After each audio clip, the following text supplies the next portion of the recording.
Ladies and gentlemen, please take your seat. We are about to start. Ladies and gentlemen, please take your seat.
Ladies and gentlemen, please have your seats.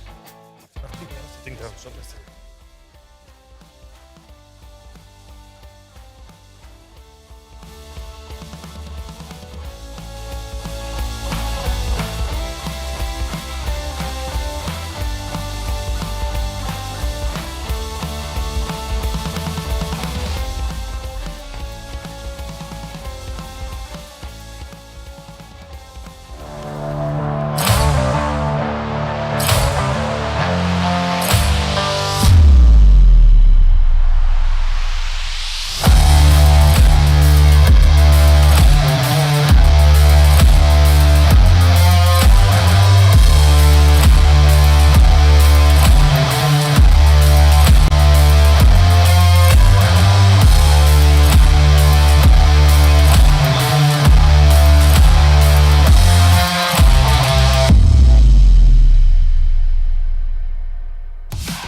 ALDE Council, and welcome to Helsinki.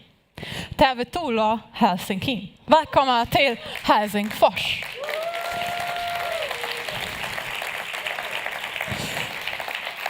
Kiitos Antti ja Keskusta, että isännöitte meitä Helsingissä. Tack Anders och SFP för att ni står värd för oss här i Helsingfors. A warm thank you to our host parties SFP and Keskusta for having us in beautiful Finland. And if you notice, I tried speaking a bit of Swedish and Finnish, and I really hope I did not completely slaughter your languages. Thank you very much, and it's a real pleasure to be here. A very warm welcome to all our parties, our hosts, our ministers, our party leaders, for everyone coming here together in Finland today. Because Finland is a symbol of resilience and freedom. Finland knows what it means to stand strong in tough times. Our Finnish friends are keeping us safe by guarding over 1,000 kilometers of border with Russia. The Helsinki Accords laid the foundation for the OSCE 50 years ago.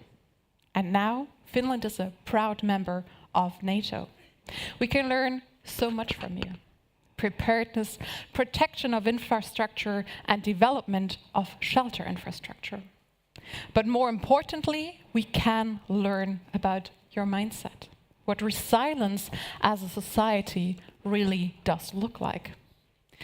In my home country, Germany, a majority of citizens is in favor of mandatory conscription, but also a majority says they would not be willing to join the defense forces. In the last elections, young people in Germany largely voted for parties that are refusing to see Russia as what it is, the biggest threat to peace and security in Europe. Parties that want to work with Russia as if nothing has happened, as if our Ukrainian friends wouldn't be under attack every day and every night. And I understand everyone that is worried about the events in the world. But one thing is clear. The Western world, the promise of a better life, a life in peace and prosperity, will only have a future if the next generations still believe in the EU, and if the next generations still believe in NATO. If next generations understand that if nothing that was built by the generation before us can be taken for granted, and that it is up to every one of us to defend it. And for that, we need to be crystal clear. The conflict of our time is between autocracy and democracy. And as long as we are not making that clear to our citizens, as long as governments keep shying away from saying this out loud, as long as we have governments inside the European Union and on European soil that refuse to stand at the side of democrats, we won't be truly ready to fight and to win this war. Security is the challenge of our time. Autocracy is rising in Europe and beyond. Ukraine is under attack daily. EU borders, NATO borders are routinely not respected. We're facing new types of threats. Disinformation keeps flooding our social media. You're scrolling every evening, every day through Russian disinformation. Foreign interference in elections. Russian interference in elections particularly, and political processes. Something we see in way too many countries, like Georgia, like Moldova, like Romania. In fact, 4 out of our 5 party leaders in Georgia are in jail right now, as they refuse to bow to the Georgian Dream regime that wants to lead Georgia away from its European path that the people of Georgia go out on the streets every day for. Putin's friends are sitting at the tables of European decision-making. Transatlantic guarantees are no longer guarantees. Wars in our continent and conflicts are escalating, also in other parts of the world, like we see in the Middle East. But security is not just about tanks or troops. It's about keeping our people safe. It's about protecting our power grids, cyber networks, and the values that make us who we are. And still, too many countries, too many leaders are falling short in really explaining to their citizens that our world is massively changing. But I think we do not need to be afraid. We do not need to sit still and watch the world go down in flames. It is us liberals that believe it is time to lead, to give hope back to Europeans. And this council meeting today and tomorrow is all about securing our tomorrow. On your seats, in fact, you can find the Helsinki statement, the press release the ALDE party bureau put out with our host parties SFP and Keskusta. The Helsinki statement reflects on adopted ALDE party policy, because our family is really driving, or is in the driving seat when it comes to security. Kaja Kallas, for example, as Vice President of the European Commission, Mark Rutte as leader of NATO, and our many defense and foreign affairs ministers, our representatives in the national and the European Parliament. Some of them are with us here today. And later we will hear more about them and from them, from our fantastic ministers, my colleague Marie-Agnes Strack-Zimmermann, for example, who's the chair of the Defense Committee in the European Parliament. Because our family is not just joining the security debate.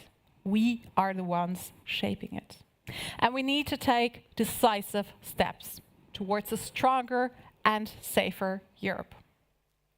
It is time for Europe to lead.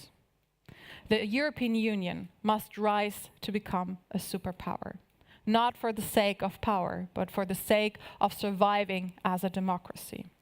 We need to be the third superpower, next to the US and to China, an economic superpower, a defense superpower, and a diplomatic superpower.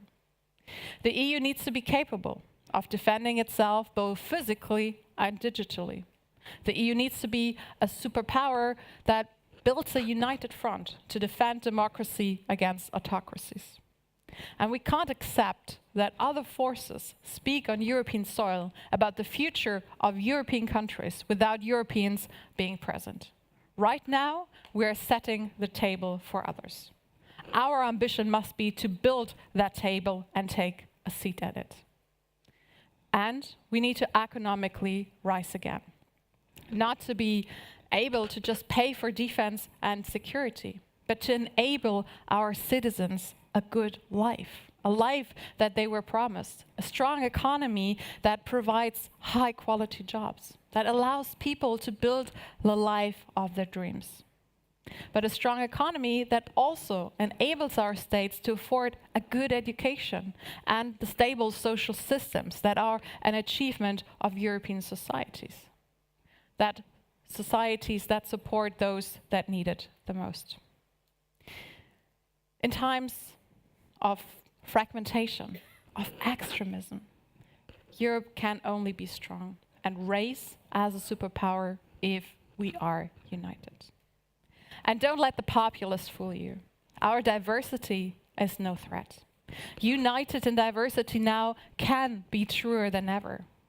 Our unity is in fact our strength. And I full-heartedly believe that Europe must be the lighthouse, shining a light of freedom and democracy out in a sea of darkness and fear. And this council meeting is also about ALDE and our future as a party. Securing tomorrow is the topic of our council. So securing tomorrow is also about ALDE and our future. Tomorrow we will present the new work strategy of the ALDE Party Bureau. It's nothing that needs a formal approval, but the ALDE Party Bureau wants to continue the open and inclusive process that we started. We want to continue keeping you guys on board. It is the strategy guiding the work of the Bureau and the Secretariat shaped by you, your input, your ideas.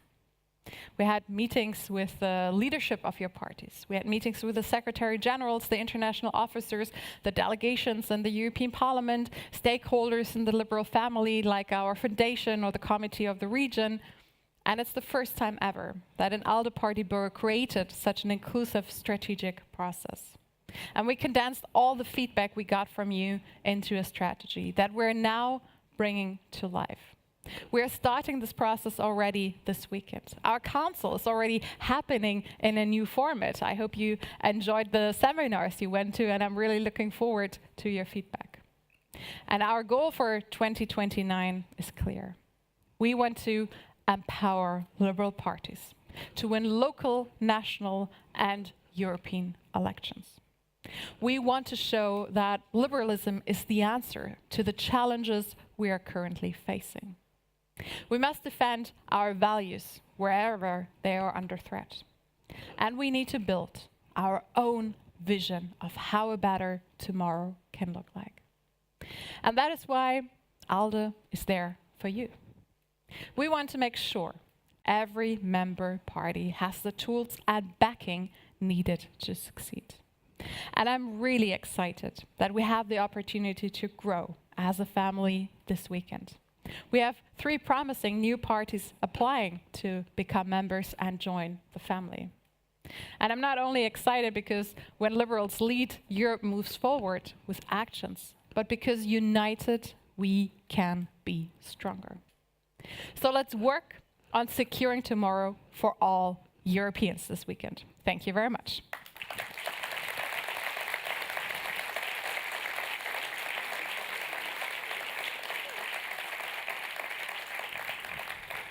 And now please welcome with me to the stage the 2 party leaders of our host parties, Adlercreutz from SFP and Antti Kaikkonen from Keskusta. Welcome.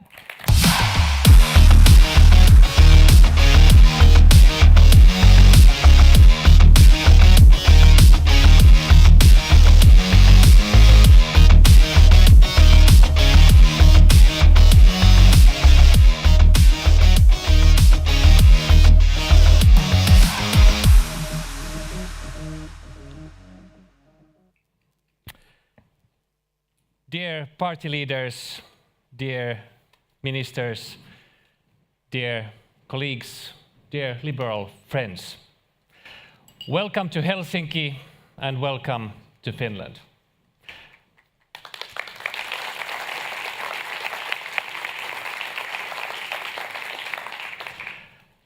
A country where ALDE parties have been in power even before ALDE and its predecessors existed. As the leader of one of these parties, I'm proud that we have been able to carry responsibility for the development of Finland, the happiest country in the world, as a member of just about every government coalition for several decades. We only took a break and spent 4 years in opposition when the government, perhaps ironically, was led by the other ALDE party here, but I'm sure that silly mistake won't happen again. Right, Antti? Yeah, sure. All kidding aside, dear friends, we live in serious times. We see our values constantly under attack, both by populists and racists within, but also by brutal aggressors we have directly to the east of us. Russia's brutal invasion of Ukraine has been a wake-up call for Europe, and a brutal one that came far too late. The courage and the bravery shown by Ukrainian people is an inspiration for us all. And I'm honored that we can welcome brothers and sisters from our political family in Ukraine here today as well.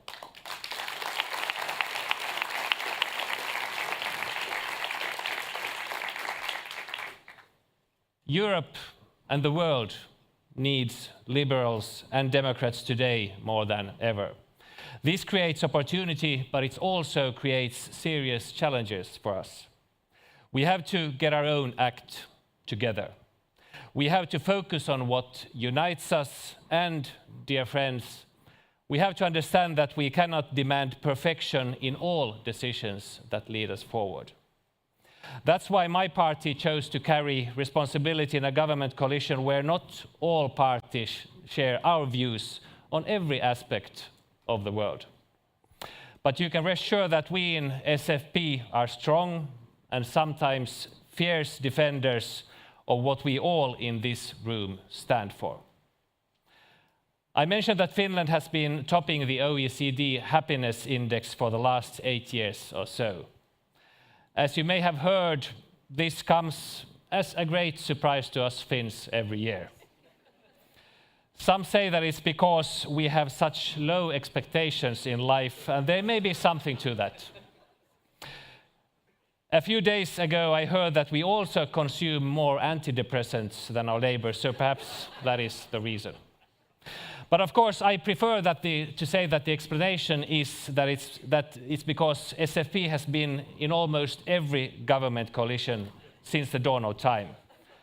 But be that as it may, the pillars of a happy society, of a liberal democracy, is freedom, the rule of law, gender equality, equality in education, and the society as a whole, where the trust between people and the trust of institutions prevail. I hope that we, during this ALDE Council and in everything we do, keep these things in mind and make sure that we all do what we can to strengthen these pillars of happiness and liberalism wherever we are. So again, welcome to Helsinki, welcome to Finland, and please come up and chat as we mingle on later this night. Thank you. Thank you so much, Anders. And now we switch. We would love to hear a welcome note from Antti. Antti, the floor is yours.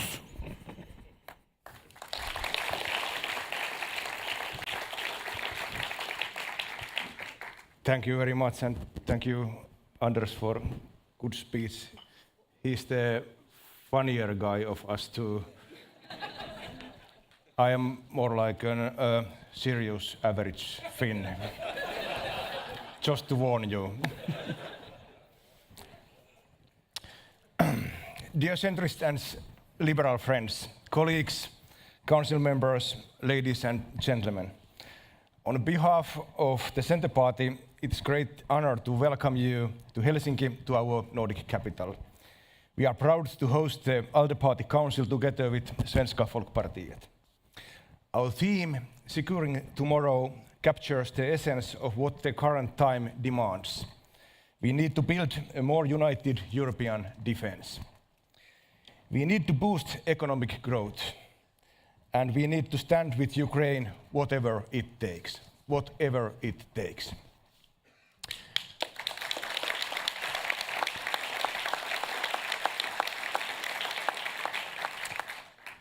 We live in a very dangerous and unpredictable security environment. NATO remains the cornerstone of our security, but we must strengthen its European pillar with stronger capabilities and more investments. A strong economy is the cornerstone of our security. Europe must invest more in strategic industries, innovative technologies, and clean energy. Security doesn't stop at borders. Disinformation, cyber attacks, and foreign interference are weakening democracies from within. Europe must enhance cyber defense to protect critical infrastructure, improve cooperation and information sharing. For the Centre Party of Finland, securing tomorrow means building a future that is secure, sustainable, free and fair for all. Our values are deeply rooted in responsibility, self-determination and equality. We believe in empowering people and communities, in fostering entrepreneurship and in keeping society cohesive, no matter where you live, in the city centre or in the most remote village. These values are at the core of the liberal project in Europe, a project that ALDE champions with conviction. The ALDE party plays an important role in European politics. It is the voice of pragmatic optimism in an age of extremes. It is the engine of cooperation among liberals and centrists across borders. We know that the progressive path is not always the easiest one, but it is the one that brings balance, solutions, economic and social development. And it is now our task to ensure that our voice remains strong and present in Europe's future. The rise of authoritarian tendencies and populist rhetoric has shown us that democracy cannot be taken for granted. If we want more centrists and liberals in the next European Parliament, and we must, and then we need strategy, cooperation and ambition starting today. Starting today.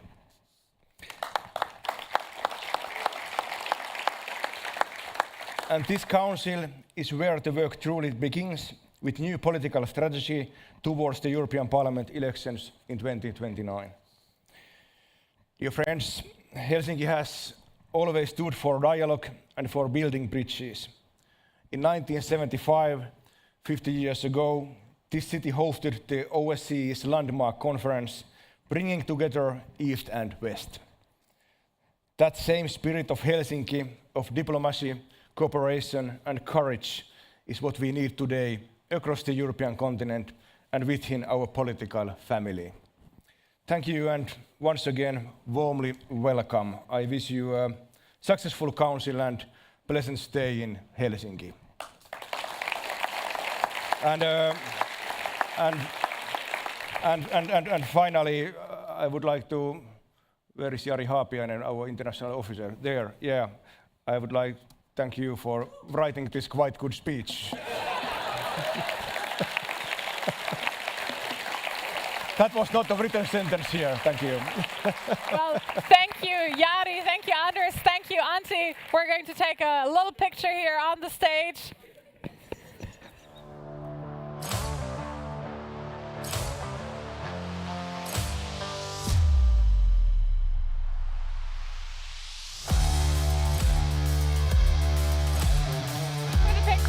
Thank you so much for joining us for the opening sessions. Please stay in your seats because we're just taking this off and get the chairs on for a high-level panel. So just stay seated. Thank you so much.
Hello and welcome again from my side. My name is Teresa Reiter. I will moderate this high-level panel for you here.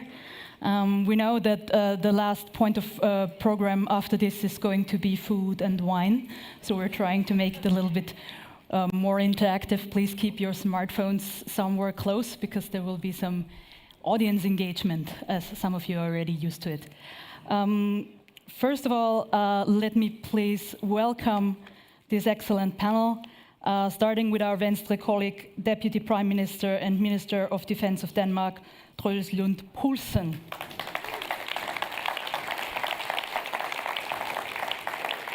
From the FDP, Chairwoman of the European Parliament's Committee on Security and Defense, Marie-Agnes Strack-Zimmermann.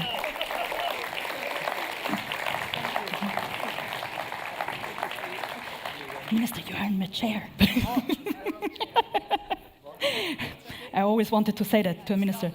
And finally, from Reform, the Minister of Defense of Estonia, Hanno, Pevkur.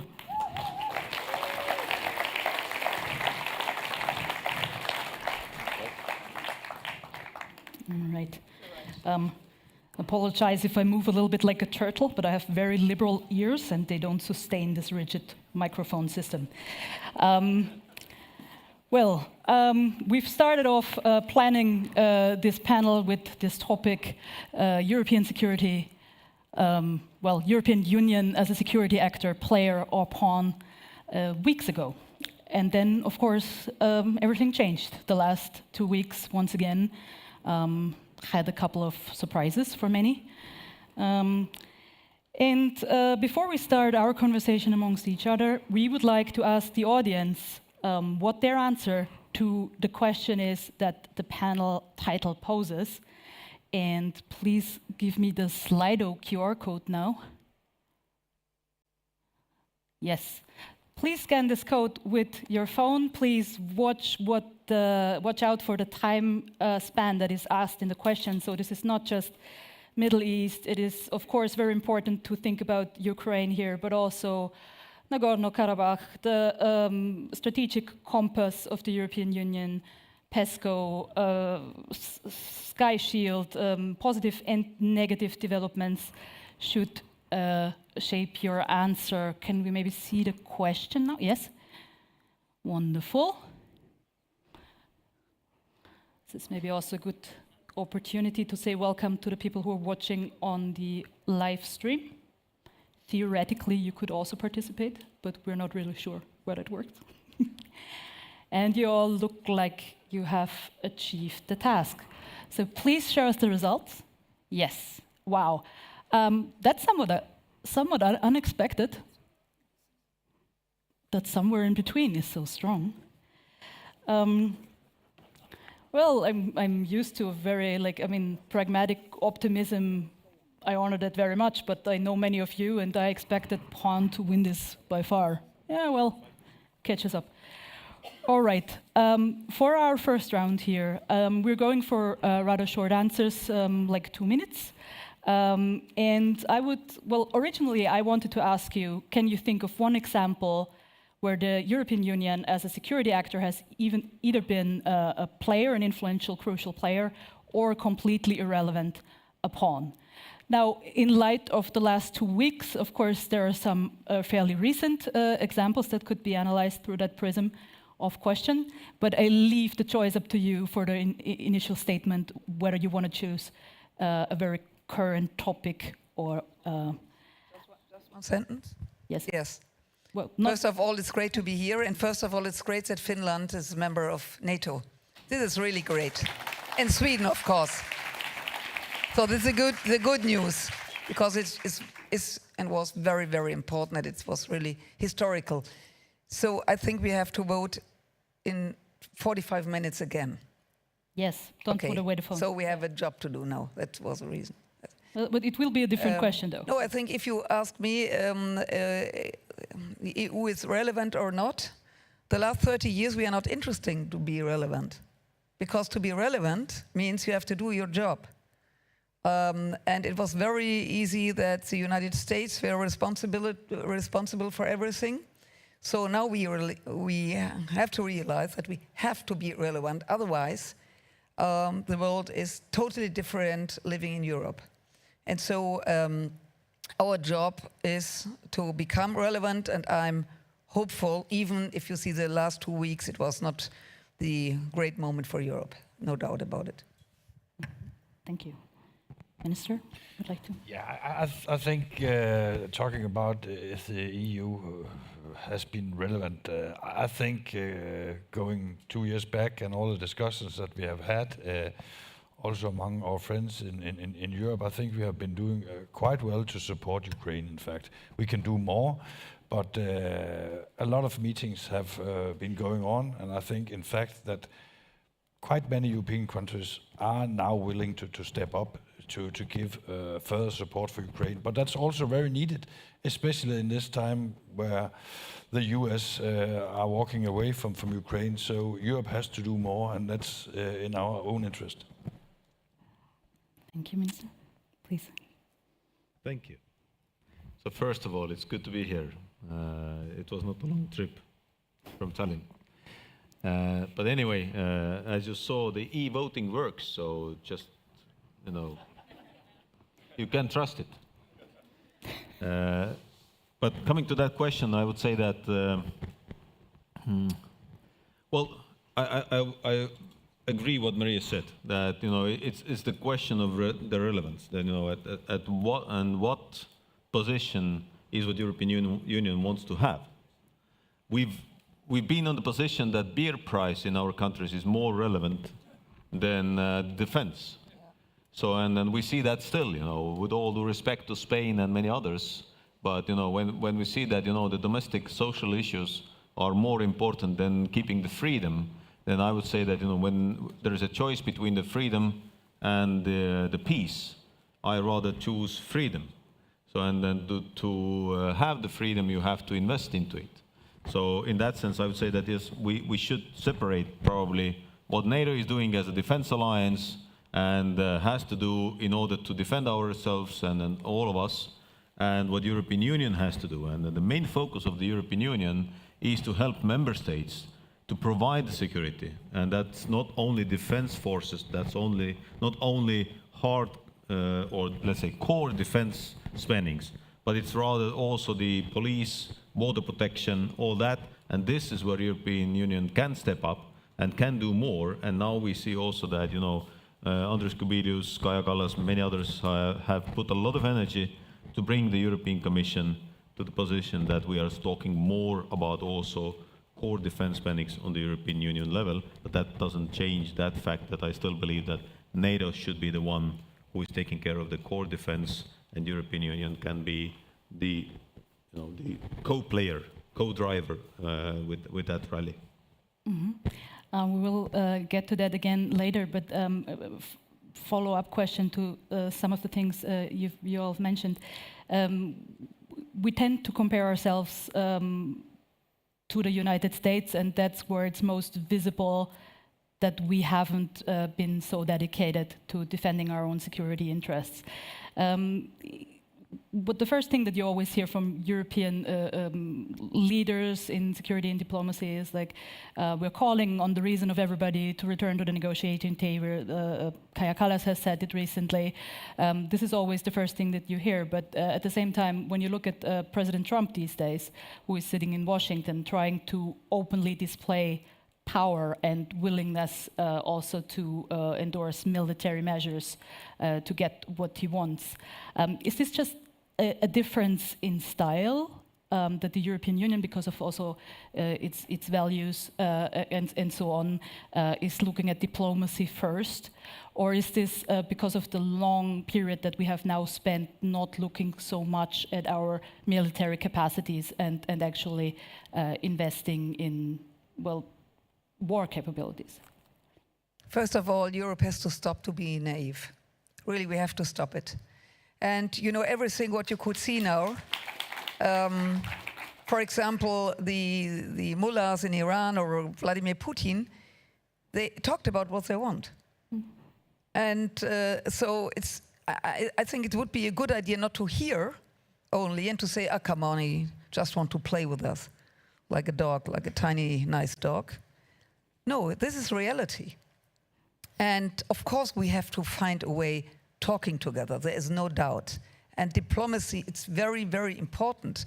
But diplomacy, if you ask me, it could be only successful if you have, how could I say, sometimes a weapon under your seat. I mean, not immediately to use it. But you know what I mean? You have to be strong.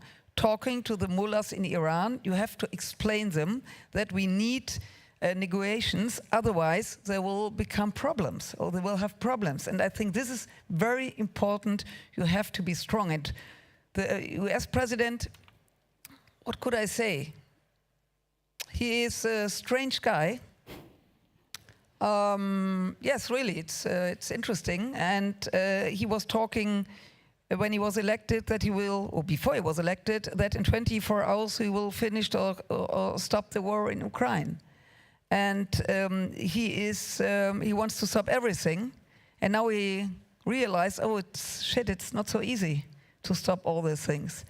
And I'm sure the question of Iran, he realized that if Iran would have a nuclear bomb, it's absolutely terrible also for the United States. If you compare it, it's hard to compare it. But if you compare the situation in Ukraine, this is not an effect first to the United States. The war in Ukraine, it's our war. It's an attack of our freedom and peace in Europe. But the question of nuclear bomb, this is also an effect for the United States, and I think that's the reason why he thought he have to show his B2. Mm-hmm. Minister Pevkur, before you said, you mentioned a lot of elements of security that are kind of also inward-looking, so they're mostly about the security of the European Union states on the territory of the European Union states. While the United States, for some longer time before President Trump is now, I don't know, changing the rules or not changing the rules, has also always put an emphasis on it that they need to be able to go abroad to provide security there, so the threat is not coming to the United States territory. What is your outlook on that? Like, would you like to see Europe to have more capabilities to also go places and keep threats at bay somewhere else before they reach our territory? Well, first of all, the United States is not our enemy. The United States is our friend, so let's start from that. They still are the strongest military power in the world. So we just, have to understand also, when we go back 1 year to the Washington summit, being there, listening to the voices of the leaders and many other talks, nobody would have said that in 1 year, during the Midsummer Day in The Hague, all the countries of NATO, 32, including Finland, will approve 5%. Nobody. Okay, maybe Estonia. But now just the numbers. United States military budget, defense budget is around 1 trillion. EU defense budget, or European countries, United Kingdom included. European countries spend around 350 billion. So the difference is close to 3 times. So, and whatever we think about President Trump, he was the one who said we need 5%, and Europe needs to do more. We've said that many years, that Europe needs to take the responsibility over the European security. Now what that means, of course that means also that we are abroad. We are not only in Europe. Because, as Marie also mentioned, when you talk to mullahs, you have to have the gun under your seat. But it's not only that. It's also the diplomacy with Turkey. It's diplomacy with Northern Africa and in many other places, Gulf region. So we need to be there to secure our own freedom and peace. It's the migration. It's also the terrorism threat, what is coming. So 360 approach is absolutely necessary. So this is what I believe.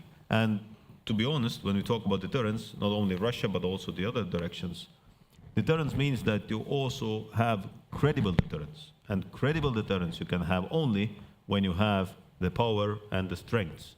So today, Europe doesn't have enough. So this is why we need to spend 5%, 3.5 plus 1.5 doesn't matter, but 5% to defense and resilience.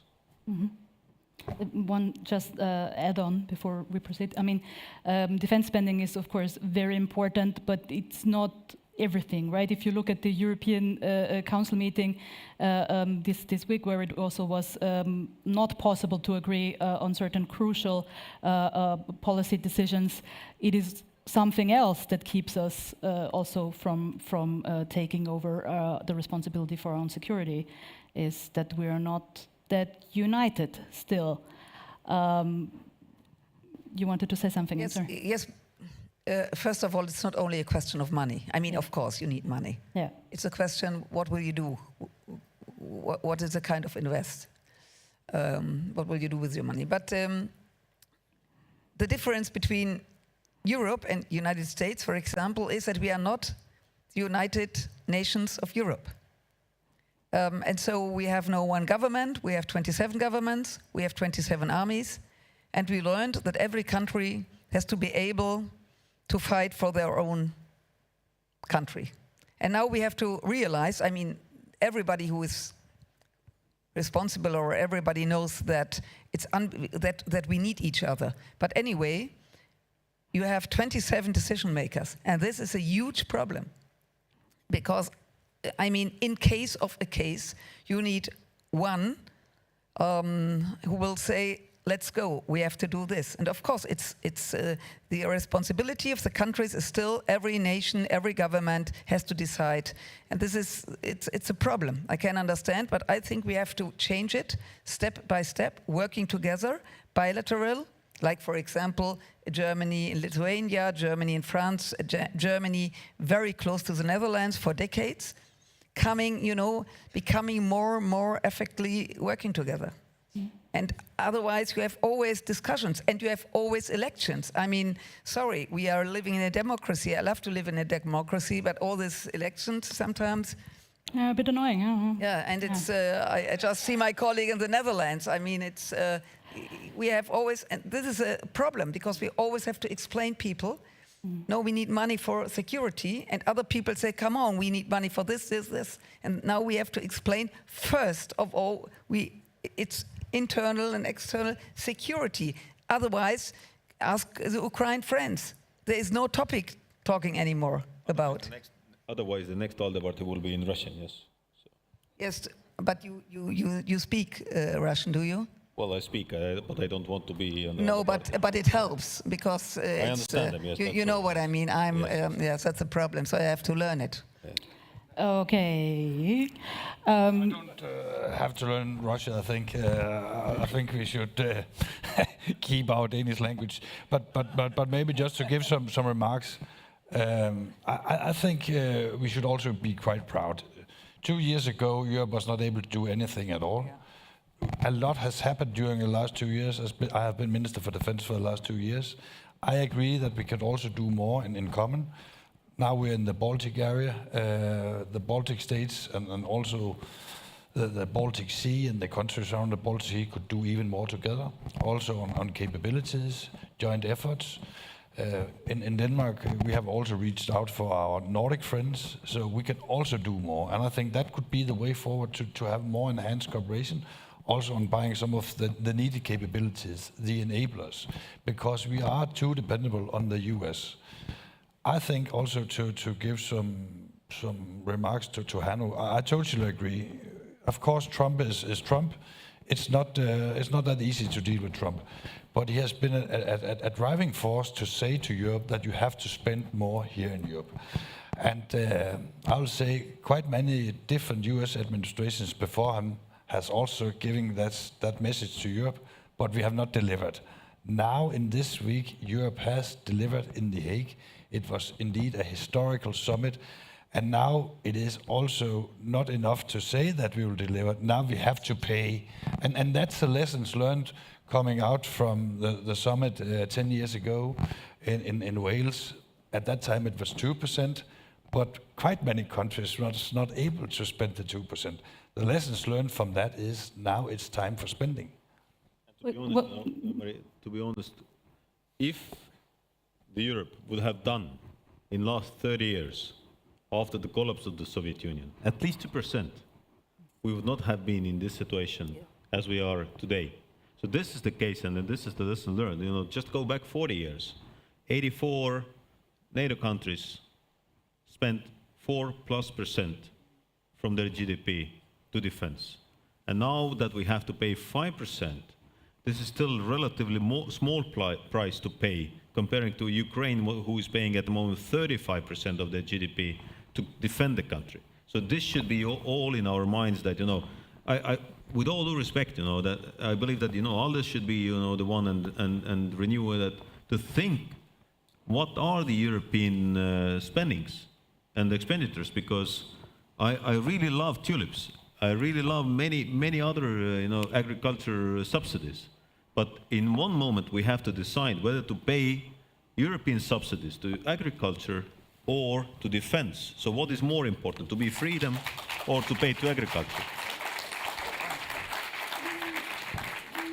An excellent point, Minister. It somewhat surprises me and doesn't surprise me that no one has mentioned Mark Rutte so far. Oh yeah, you cannot wait. Okay, let me ask a question first anyway. So the US is our friend in general, yes. Europe has delivered the 5% promise so far. But delivered to whom exactly? I mean, isn't a NATO Secretary General, I mean, his main concern right now is to keep the alliance together.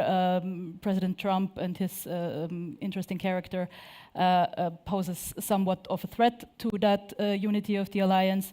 So I think with a little bit of empathy, you can relate to why his text messages were phrased.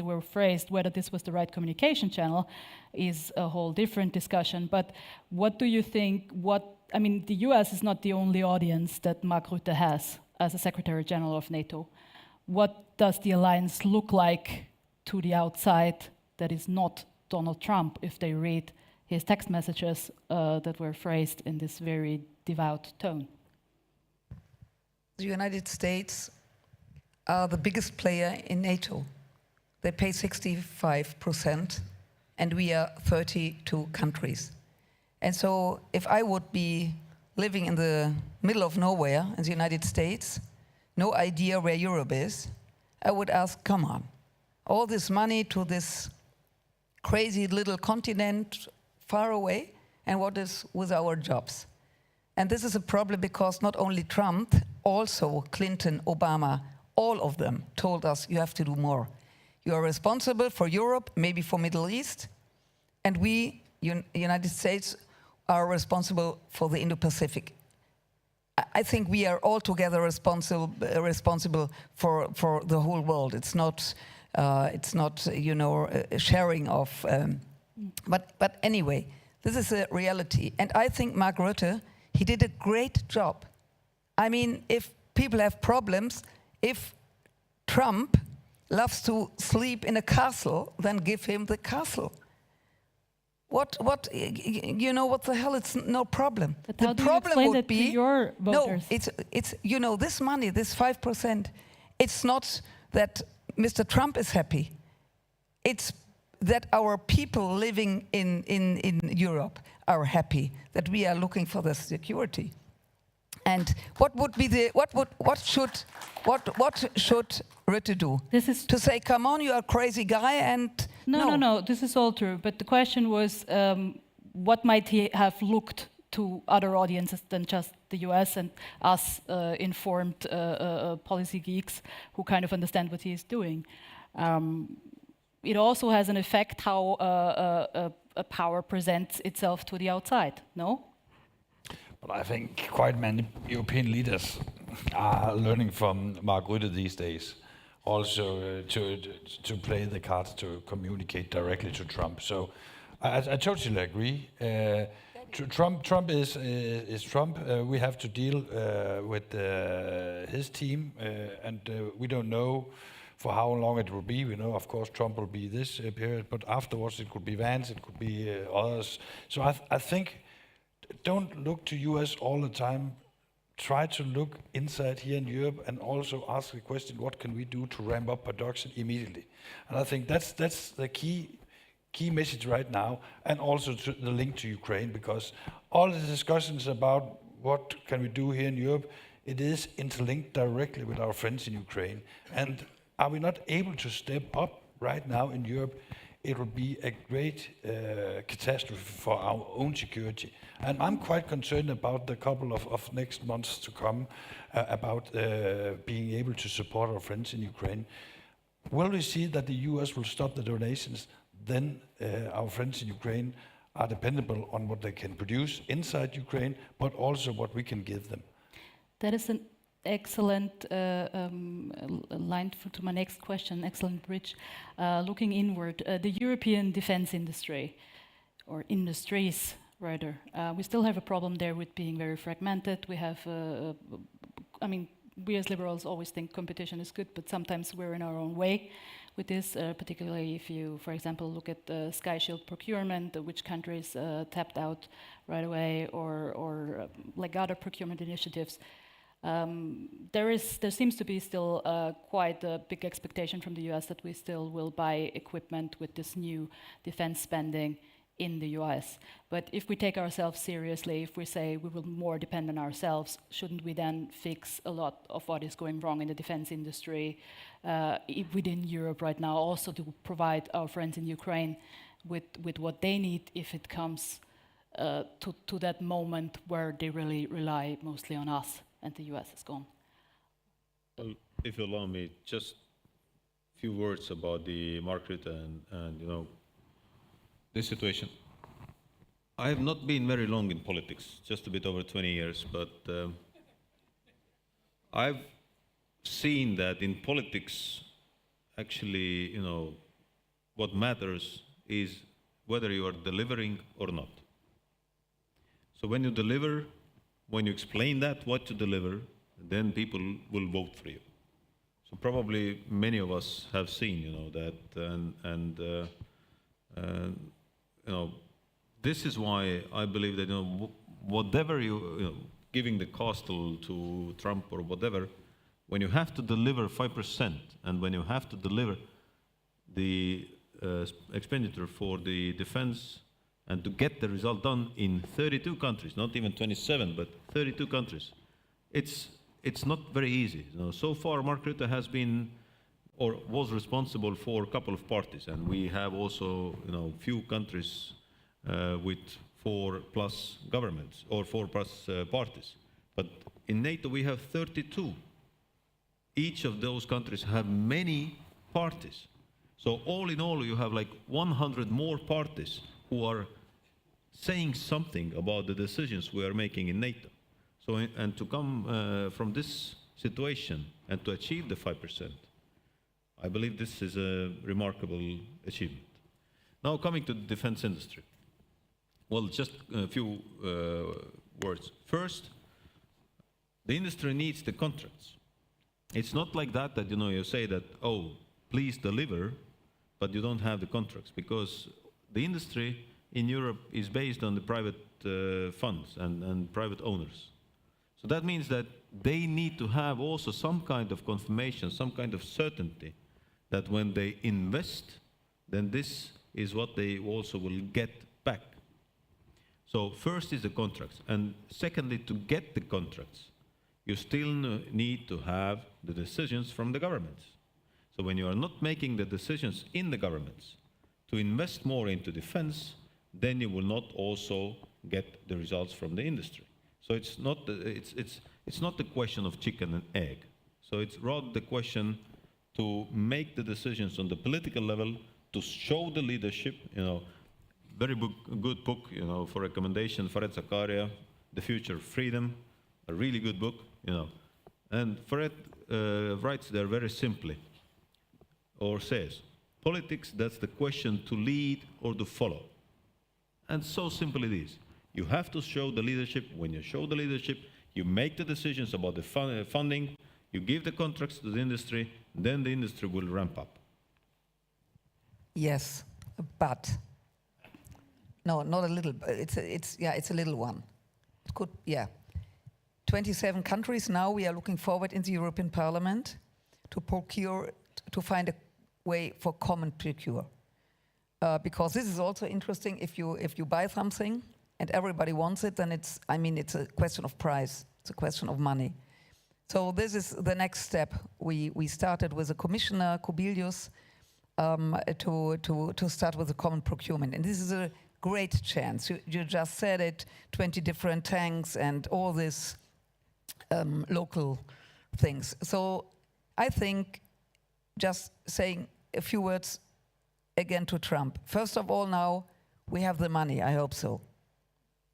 The second will be that at the same time we have to invest in European industry, in really to become in the next 10 years a European military market. This is very, very important to become more independent. So it's a huge chance for Europe because we have the people, we have the power, we have the industry, and we have to start now immediately. So I would say that, of course, it's a discussion, because I know I have a lot of, or many colleagues, of course, not in our parties, who are more interesting to look for that the business, you know, is my country, my business. That couldn't be the answer. We have really to procure together, and sometimes it's this country, sometimes it's this company, so it happens what we need. And first of all, we have to know what we need. Then we have to say, let's go, and then we have to buy it. And then the industry have to speed up. I mean, it is absolutely. The good thing is that we know what we need, because we have the NATO capability targets. So we agreed 3 weeks ago in the meeting of the defense ministers, what are the capabilities European countries need. So we have this very, we know that very well, what we need. Secondly, joint procurements. Luckily, here European Union can step up and can do a lot. And we've seen, the White Book of Defense, very good. But also in Nordic Baltic region, now we signed the letter of, or the MOU to procure jointly the infantry vehicles. So all the Nordic Baltic countries, except Latvia, who just went to one other platform, but we will go for one platform.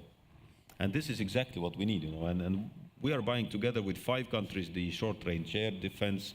We are buying together with Germany the long-range 155 artillery ammunition, etc. So we see more and more, but this is exactly where Europe can push us. And also this is why we have the SAFE mechanism. So SAFE is a very good mechanism which says that you will get the money when you will do the joint procurements. So this is exactly the way, where Europe can push all the member states to cooperate. But maybe also could just mention, I think we could indeed have some lessons learned from Ukraine, because they have been able to scale up production very, very fast. 3 years ago, the production capacity in the defense area in Ukraine was $3 billion. This year, it's $40 billion. And they need $20 billion from us to scale up more production. So in fact, the easiest way to help Ukraine to defend themselves is to help them give them money for the defense companies. This week in Denmark, we have introduced a new model inviting some of the defense companies in Ukraine to come to Denmark and start up production. That's not possible right now. There'll be made some legislation agreements with the Ukrainian parliament and the government. But I think later this year we will see some companies from Ukraine starting up production in Denmark. And that will also be a lesson to learn from us. It's very fast, it's quite cheap, and it's combat proven. So I think we should also give more attention to what we see in Ukraine these days. Before I open to the audience, one follow-up. I mean, all of what you're saying, I think many of us can relate to and would agree to. But all of you also, I assume, would like to be re-elected. Defense industries, national defense industries, equal jobs on a national level. In some countries more than in others. So how optimistic are you that we will soon be able within Europe to spread out production chains or whatever in a way that everybody gets enough of the cake that all the countries that need to agree to European procurement will agree? Well, we definitely can do that, so there is no question. Adding to Troels, well, when we take the situation in Ukraine, in these last 3 years, we've seen actually, I don't know, 4 or 5 different wars. It started as a Second World War, then we saw Bayraktars, then we saw drones, then we see, or now we see with the fiber optic FPV drones, we see Bayraktars coming back. So, and we see Starlink coming to the game.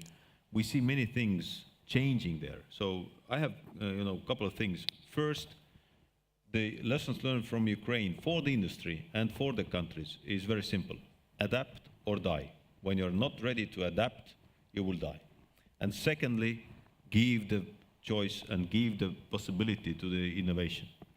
And you have to, also in the countries, we have to rethink our defense, because today the big primes, of course, I really love big primes because they can deliver, but also the big primes are changing their attitude, because the tank is not, of course you still need tanks, but it's not so effective anymore on the battlefield.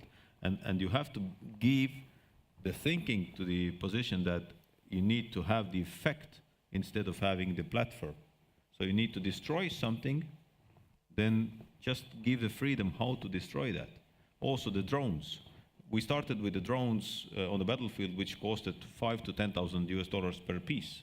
Today, one Ukrainian company is producing 4,000 drones per day with a cost of $500. So this is the reality. So give the innovation the opportunity and possibility, and then you will get also the results. But regarding the hope, I'm optimist. Me too. I'm also optimistic. No, I think We're liberals. Come on. Yes, I know. I was going to and say I think that. we have to be Liberals. optimistic, because it's true. If you compare our discussion 2 years ago, people are interested in, and they are open. Even you could go into school to have a debate, to explain young people, life could be great, but you have to do something for this. I mean, it's not, you have to, in a good way, you have to pay for it. So we have to be optimistic, but, I'm sure that in the future we will learn from Ukraine people.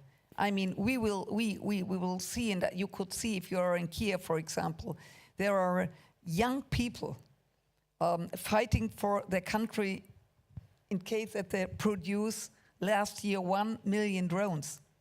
And it was not, it was in Kiev, where every day it's an attack, and they do it.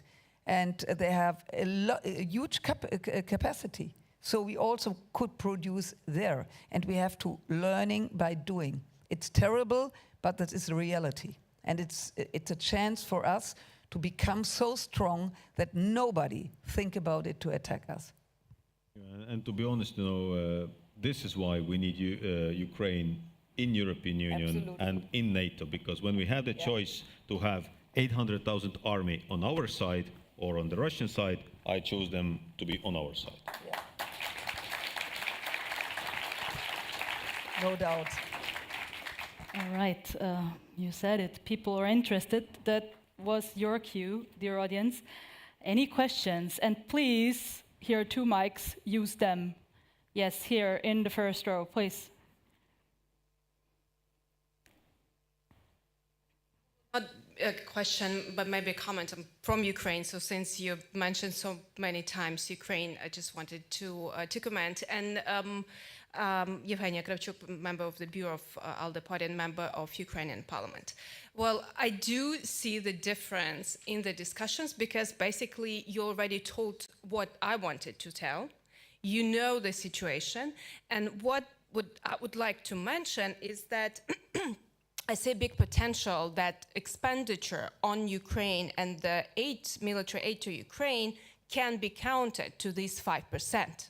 That means, although it's hard to predict when Ukraine could become a member of NATO, but we are already becoming a part of the defense ecosystem. And you're totally right that we enlarged our capacities and production. And actually, you mentioned 1 million drones. Well, we can produce 8 million drones per year if we have enough of money. So I want to come back to that, the Danish model. That is quite effective. And it is being proved on a battlefield. You don't have to wait for testing, to wait for many years. And I think because of the bureaucracy, it's another, in European Union, it's another reason why to invest in defense capacities of Ukraine. So just wanted to thank you, but we need to keep up. There is the committee and the project of European Commission about the Shield of Democracy. Well, Ukraine is Shield of Democracy, but it's not. Just don't take it as granted. We have to be, we have to have our back covered. Thank you. Thank you for that. Yes. Just one comment to that. So, with all due respect to all the European friends and friends of Ukraine contact group, we've given to Ukraine at the moment altogether around 0.1% of our GDP as a military assistance. Denmark and Estonia, 1 and 2 in that list with more than 1.5%, but 0.1, so 99.99% of our GDP is still for us to use. And we calculated already 3 years ago that when we would give to Ukraine 0.25% of our GDP, this war would have been over already after the Kharkiv counteroffensive. So the reality is that, one is what Troels mentioned, the capacity, what the Ukrainian industry has. But on the other hand, when we don't have nothing to take from our own stocks, the easiest thing to do is to give that money either to the Danish initiative or directly to Ukraine, and Ukraine can defend itself also, because Ukraine is producing at the moment, for instance, in 1 month more howitzers than France in 1 year, just as a fact. Mm-hmm. But I'll just also maybe give some remarks. Thank you so much for your comments. And the Danish model has been introduced a year ago in Kiev, and it is quite easy way to help Ukraine. It is to invest directly into the defense company, as you also have mentioned. And let me just give you one example also for people outside Ukraine in this room. Last year we gave money for 18 Bogdana systems, that's artillery systems. If we should have been able to buy them here in Europe, we will have waited 2 years to get them delivered. It took 2 months to get them produced in Ukraine. It was 1/3 of the amount of the money, so it was so cheap to get them produced in Ukraine because the production capacity and also the wages and all that kind are quite low, so you are able to produce it very costly. And then the last part, and that's also very essential, it is that you can produce spare parts, do the maintenance, so the systems can be being able to be active all the time in Ukraine because you can take care of your own systems. So why are not more countries able to give money? That's in fact the real question. And that's also the sad question, because you have the capacity, the only thing you need, that's only money in fact. So if Europe would do more, then it's so easy only to give more money to Ukraine. That is an excellent statement, and I think given how little I hear, like the way you just presented the argument, the three of you actually, for Ukraine as the powerhouse of production and also testing under horrible circumstances, of course, that argument is, I think, rarely put forward and heard when it is a discussion on the national level in many countries. Like, should we give more to Ukraine? Should we, like, what is our stake in this? So I think the three of you should definitely go on tour and spread the word about this, because you've been making an excellent case, actually. But this case is often missing from the public discourse in many countries. The reality is, Troels, and we can say that here, being in Nordic Baltic, but the reality is that this year what we have promised to Ukraine is around 24-25 billion euros from Europe. 60% of that money comes from Nordic Baltic. 60%, 15 billions. 15 billion comes from Nordic Baltic, from this 24 what we have promised from Europe this year to Ukraine. And I can see you're loving it. Oh, it's not the question. It's necessary. This is the place where we are not competing. So it's not a competition who will win the 100-meter race. So it's the question that can we be there all? So it cannot be so that Estonia, Denmark, Norway, Finland, Sweden will be on 100-meter mark, and then some countries will be still on the start or in the start. What do you think is keeping the other states from following your example? Beer price at home. I mean, as Germany pays a lot and will do it and continue it without doubt. But the question is, or the problem is, that governments have to explain their own people why they have to pay. And if you are close to Ukraine or you have a Russian border, I mean, it makes it different. Yes. If you are, for example, sorry for my colleagues, but we are here liberals, so if you are Portugal or in Spain, I mean, the feeling, what happens, is a different one, and I can understand. But I think the government has to explain that this war in Ukraine affects also southern and southwestern part of Europe. That's the reality. And so we have to explain our colleagues, come on, you have to do more. And second thing, it's a question of military mobility, because in our committee, we are willing to find a solution, because we have an internal market for nearly everything, but not for military equipment. So if you transport, for example, ammunition or explosive things from one country to another, and on every border you need a permission, and you have to ask for a permission 4 weeks before. And we want to change it totally. We want that we have an internal market also for the army and also for everything, what, for example, Ukraine, but all of us, what we need. I mean, this was a big thing, and we also have a discussion about taxes, because if you sell military equipment to a different country, and maybe this country delivers to another country, you always have different taxes. So there are many possibilities to bring Europe together.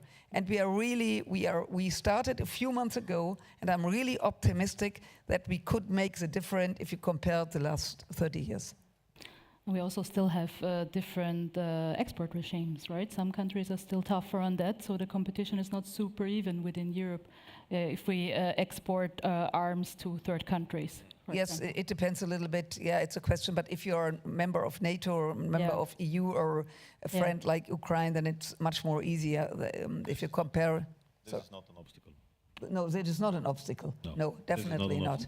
No, this is not. It's found one thing that is not an obstacle. Very good. If there is any obstacles in some countries, just give this equipment to Estonia and we will send to Ukraine.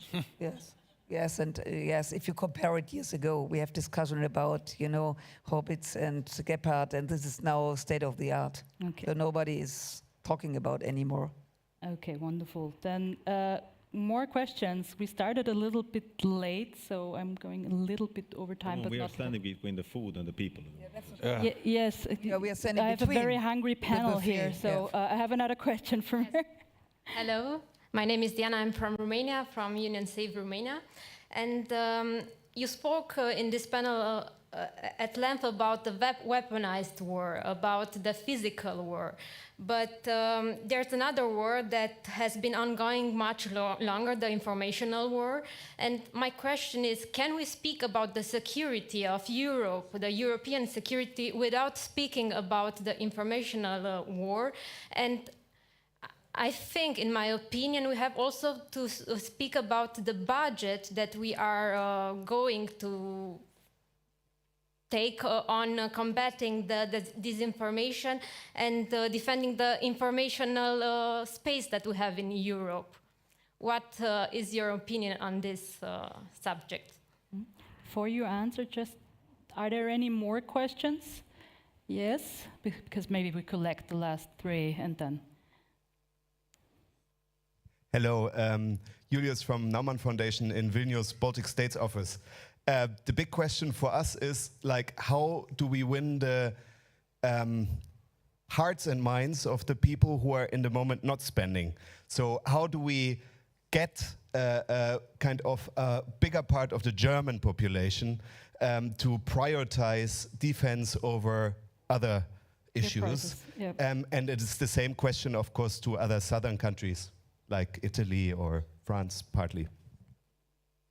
Yeah, and what about the countries that are not in NATO? I'm Austrian, so we're also in an interesting position. In case of a case, you need NATO. Yeah. Even you are neutral, I promise. Well, I know, but you tell that to my people. It's not our job. Not in German, sorry. That's true, that could be seen as controversial. Is there a question in the first row? Just a short one. Jouni Ovaska, Vice President of ALDE. Is there any role for Europe or European Union in the peace negotiation? If we are thinking about USA, Turkey or other countries, they are maybe having some discussion now or in the future, but what's the role of ours? Well, maybe I will start, because in one moment I have to run because we have the boat, so ferry back to Estonia. Well, first, information war. This is why we have 3.5 plus 1.5. So 1.5 is exactly for resilience, for defense-related spendings. And of course, when we take Moldova, when we see many other countries, also there was an influence from Russia to Estonian elections, so one person is at the moment under custody because of that, so, or many actually. So, of course we need to talk about it. The Russian influence, the hybrid actions, all this, it's not only information, it's also the hybrid attacks, cyber attacks, all that, and you know, when you're not talking about it, you will not be able to be successful. Second question regarding the trust of the people and all that. So it's again, you know, what I already mentioned, you know, the question to lead or to follow. General Eisenhower was asked once that, you know, how it's so that you're such a great leader of the country and was such a great leader of the army. And then he said, you know, when I try to explain my understanding of the leadership, then I will take the rope. And when you try to push that rope doesn't move. But when you pull that rope, it follows you. So it's the same with the people. So either you talk to your people and explain why Ukraine is important, why Ukraine is helping for our, or fighting for our freedom, and why we need to invest to that, and why we need to keep the front door closed, what the eastern border or eastern flank of NATO is doing at the moment, starting from Norway, Finland, up to Black Sea, then we are keeping the door closed that also Paris, Madrid and Berlin can be safe. So this is the reality. Just talk to people a lot, and of course, you know, again, the beer price. So, and last, the peace talks. Well, here, the problem for the European Union is that who's the one? Is it the High Rep? Is the President of the Commission? Is the President of European Parliament? Who's the one who is representing Europe? Of course, we all understand that as Ukraine wants to be a member of European Union, we need to talk. And as Europe will take more responsibility of the Ukraine security guarantees, then we need to talk. But at the moment, the problem is that, there is not one person who could fill that position. So it could be so that European Commission or European Parliament says or gives the rights to special envoy. Could be one of the solutions, but that means also that Ukraine, United States, and unfortunately also Russia have to agree with that European Union is behind the table. So, just few remarks. Yeah, I cannot give that much more comment than Hanno. I in fact totally agree, but maybe one single point is that I think all political leaders should be able to have the discussions with the public here in Europe. I think that's very crucial. And this week has been a success. We have just 2 days ago decided now for the first time in history to speed up spendings. And I think that's in fact a very, very good sign that a huge number of countries are willing to do more. And now, of course, we have to see the deliveries of that. But let's be honest, it has been a quite well-organized week, this one. Okay. The really good thing is that the majority in the European countries after the NATO summit are really, I would say, happy with this. This is really interesting. But the minority, and we could see in the European Parliament, all these Putin friends, there are still in a minority, but they are very, very noisy. So we have to learn, to of course see the threats, have to do something, and we will do it. But we have to be very clear, like you said, to explain it and to be noisy. Otherwise, it would really